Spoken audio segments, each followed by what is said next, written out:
ये पेशेंट हमारे पास आए हैं, इनको इम्प्लांट डाला हुआ है और बाहर का इम्प्लांट डला हुआ है।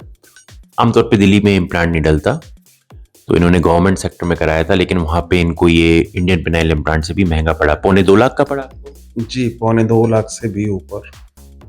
एक 60 का इम्प्लांट था और एक 60 का और 20 की लगभग दवाइयाँ लग गई थी सर। 1 लाख 180। तो 180 में इम्प्लांट किया।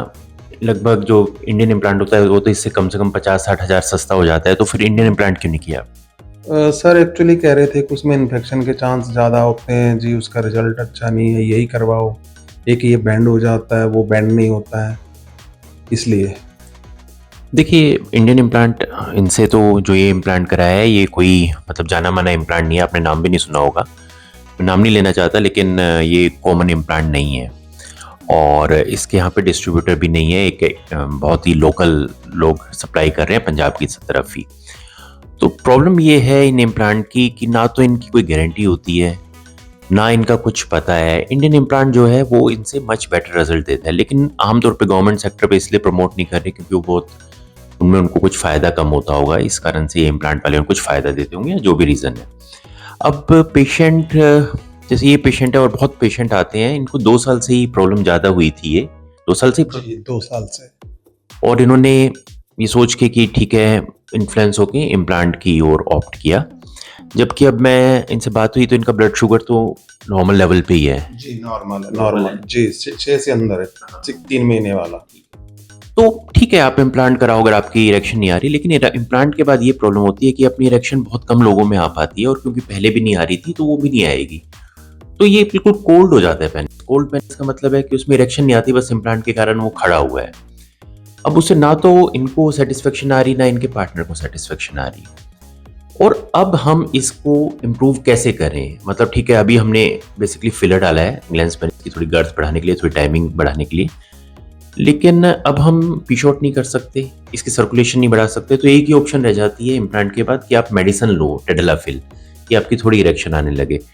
अदरवाइज जब इम्प्लांट से आदमी संभोग करता है तो उसको एक तो वो बड़े साइज का नहीं हो पाता क्योंकि उसकी इरेक्शन नहीं आ रही है, तो जो ग्लैंस पेनिस है वो छोटे साइज का ही रहता है और पेनिस का साइज पेशेंट को हमेशा छोटा रखता है लगता है। अभी हमारे पास उसको लंबा कराने आए थे।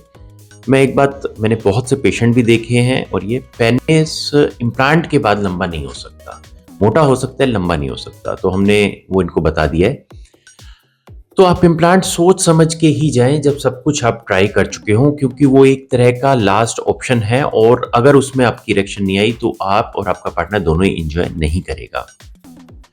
इम्प्लांट तब ठीक रहता है जब आप सारी मेडिसिन ट्राई कर चुके हो और आपके पास कुछ ऑप्शन ही नहीं है और आपने सेट करना है, तब तो ठीक है इम्प्लांट। लेकिन आप पहले कुछ और ट्राई कर लें। इनकी ब्लड शुगर बहुत ज़्यादा नहीं थी, कंट्रोल में है, तो इनको पी शॉट प्लस आप ट्राई कर सकते थे या पी शॉट भी ट्राई कर सकते थे और मेडिसिन भी ले सकते थे। अगर ठीक है कोई काम नहीं करे तो हम इम्प्लांट पे जाएंगे। अब हमारा आपसे ये है कि हमने फिलर डाल के देखा है कि थोड़ी गर्थ बढ़ाने के लिए और थोड़ा टाइम बढ़ाने के लिए, अगर उसका असर करेगा तो बहुत अच्छी बात है, नहीं तो फिर आगे देखेंगे। और साथ में आपको टेडलाफिल अब भी लेनी पड़ेगी इम्प्लांट के बाद, ताकि ग्लैंस पेनिस में थोड़ी इरेक्शन आए, जिससे आपको थोड़ा महसूस हो, गर्म हो पेनिस, कुछ उसमें इरेक्शन आएगी तो वो उसमें गर्माहट आती है तो सेंसेशन भी बढ़ती है, आपको मज़ा आता है। ये तो ऐसे कोल्ड पेनिस है, मतलब कुछ भी उसमें इंट्रैक्शन नहीं आ रही तो आपको इंजॉयमेंट भी नहीं होगा। ऐसे ही चल रहा है। बिल्कुल, वो खत्म हो गई, वो वाली जो इम्प्लांट से पहले था, वो सारी फीलिंग खत्म है। अभी पिछले 2 हफ्ते में मैं ये तीसरे पेशेंट देख रहा हूँ जो इम्प्लांट के साथ ये प्रॉब्लम फेस कर रहे हैं। इससे पहले 2 पेशेंट आए थे, उन्होंने इंश्योरेंस में इम्प्लांट करा लिया। देखिए, इम्प्लांट आपको, अगर आपको ऐसा लगता है कि आप मुफ्त में करा रहे हैं, बहुत से लोग इंश्योरेंस में कवर नहीं होता है इम्प्लांट, लेकिन कुछ डॉक्टर कर देते हैं। वो बात ठीक है कि आपका इम्प्लांट हो गया, लेकिन अ, शरीर तो आपका अपना है। तो उनको भी यही दिक्कत आ रही है सेम कि उनकी पहले इरेक्शन आती थी, अब इम्प्लांट डलने के बाद कुछ भी नहीं आ रहा, तो वो परेशान होते घूम रहे हैं। उसके बाद फैट ग्राफ्टिंग भी करवा ली, कुछ भी करा ली, तो फिर वो रिजल्ट नहीं मिलता। अब ना हम इस इम्प्लांट को निकाल सकते हैं, तो इम्प्लांट को डलवाने का बहुत सोच समझ के ही डिसीजन लें। ऐसे सीधा ही कोई आपको इम्प्लांट की ओर पुश करे तो थोड़ा सा ठहर जाएं, ये मेरी आपसे रिक्वेस्ट है और एक सलाह भी है। ये जो भी हमने पेशेंट से बात की थी उसमें उन्होंने पेनाइल डॉपलर भी कराया था, तो मैं पेनाइल डॉपलर के बारे में भी इसमें ऐड करना चाहता हूँ कि उनका पेनाइल डॉपलर किया और पेशेंट को कोई किसी भी तरह की उसमें इरेक्शन नहीं हुई 2 इंजेक्शन देने के बाद भी। तो वहाँ के जो डॉक्टर थे सीनियर, ये मैं गवर्नमेंट हॉस्पिटल की बात कर रहा हूँ, तो उन्होंने कहा कि अब तो ये पक्का ही हो गया है, तो इम्प्लांट के अलावा और कोई चारा नहीं है, तो आर्टीरियल इनसफिशिएंसी लिख के वो रिपोर्ट दे दी। देखिए, दोनों चीज़ों में फ़र्क है। अगर इरेक्शन हो ही नहीं रही है तो आप उसको आर्टीरियल इनसफिशिएंसी नहीं कह सकते, क्योंकि पेशेंट कह रहा है कि अकेले में तो उसको इरेक्शन आती है, वहां पे नहीं आई। वो इसलिए नहीं आई, उसने कहा कि वहां पे फीमेल कर रही थी डॉपलर। तो उसको आप आर्टीरियल इनसफिशिएंसी तब कहते हैं जब आप डॉपलर में देखें कि ब्लड सप्लाई नहीं जा रही है, और दूसरा डॉपलर कोई टेस्ट नहीं है। बहुत से लोग उसमें इससे बहुत ज्यादा वो हो जाते हैं कि डॉपलर में आ गया, डॉपलर में क्या आया, डॉपलर में वीनस लीक नहीं है। डॉपलर की कोई खास सिग्निफिकेंस है नहीं, अगर आप सोचेंगे तो ध्यान से, कि अगर मान लो डॉपलर नॉर्मल आ जाता है आपका, लेकिन आपको इरेक्शन आती ही नहीं है और ना दवाइयों से आती है, ना आपने पी शॉट प्लस कराया, फिर भी तो आप इम्प्लांट कराएंगे। और मान लीजिए कि डॉपलर में, जैसे ये पेशेंट था कि डॉपलर में तो कुछ भी नहीं आया, इरेक्शन आई नहीं, लेकिन अकेले में इरेक्शन आ जाती है, कभी कभी पार्टनर के साथ भी आ जाती है, तो इसका मतलब उसमें इम्प्लांट की ज़रूरत नहीं है। इसलिए डॉपलर की बहुत ज़्यादा रेलिवेंस नहीं होती, वो सिर्फ एक एकेडमिक उसकी एक तरह की रेलिवेंस है कि ठीक है, हमने डॉपलर में देख लिया कि कहीं कोई वेन्स में दिक्कत तो नहीं है, आर्टरी में दिक्कत नहीं है, लेकिन आम तौर पे वो एक क्राइटेरिया नहीं है जिससे डिसाइड किया जाता है। दूसरा, मैंने इस प्रैक्टिस में देखा कि मरीजों को बहुत डराया जाता है कि भाई अब तो कुछ भी नहीं हो सकता, ये नहीं हो सकता, अब तो आपके पास कोई रास्ता नहीं है इम्प्लांट के अलावा। ऐसा नहीं है। ज़्यादातर मरीजों में ये आप नॉन सर्जिकली ट्रीट कर सकते हैं।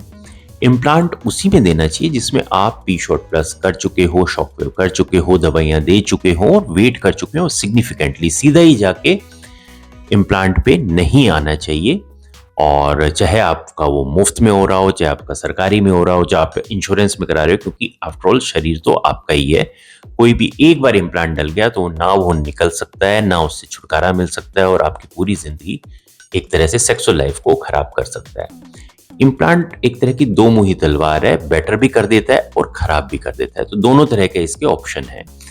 और मेरी पर्सनली इसमें अगर मुझसे पूछा जाए तो चाहे इंडियन इम्प्लांट सस्ता है, लेकिन मैं हमेशा उसी को रिकमेंड करूंगा। इन्फेक्शन हो जाती है, ये सब नहीं होता, ये सब बेकार की बात है। इन्फेक्शन हो जाती है, मुड़ नहीं सकता, ये नहीं सकता, बल्कि मैंने देखा है कि इंडियन इम्प्लांट छुपाने में ज़्यादा ईजी है दूसरे इम्प्लांट को। हालांकि दूसरे इम्प्लांट को बेचा इसी करके ही जाता है कि वो आराम से मोड़ सकते हो आप या ये ऐसे कर सकते हो, ऐसा कुछ नहीं है। इंडियन इम्प्लांट आराम से मुड़ भी जाता है, छुप भी जाता है और बेटर भी है। तो ऐसा कुछ नहीं है कि इन्फीरियर है, ठीक है सस्ता आता है तो लोग को ये लगता है कि हाँ भाई सस्ता है इस कारण से बेकार होगा, लेकिन ऐसा नहीं है। बल्कि जो दूसरे इम्प्लांट हैं उनमें ये दिक्कत आती है, वो एक तरह से रिजिड रहते हैं। एक तरफ कर दिया तो ऐसे ही साइड में ऐसे खड़े रहेंगे, इधर कर दिया तो साइड में खड़े रहेंगे, और इम्प्लांट को आप इंडियन इम्प्लांट को कहीं पे भी मोड़ सकते हो। तो एक तो इंडियन इम्प्लांट एक अच्छी चीज़ है जो कि लोग नहीं बताते हैं। बहुत कम डॉक्टर हैं जो बताते हैं कि इंडियन इम्प्लांट बेटर है, और सभी जानते हैं अंदर से कि इंडियन इम्प्लांट बेटर है। और दूसरा, सीधा ही इम्प्लांट की तरफ पुश करना मरीज को, ये मतलब गलत है। ये रुकनी चाहिए प्रैक्टिस कि इम्प्लांट है, ठीक है, उसमें प्रॉफिट होता है, तो मरीज को सीधा ही उस तरफ नहीं डालना चाहिए। आपको दूसरी मेथड से जरूर ट्राई करने चाहिए।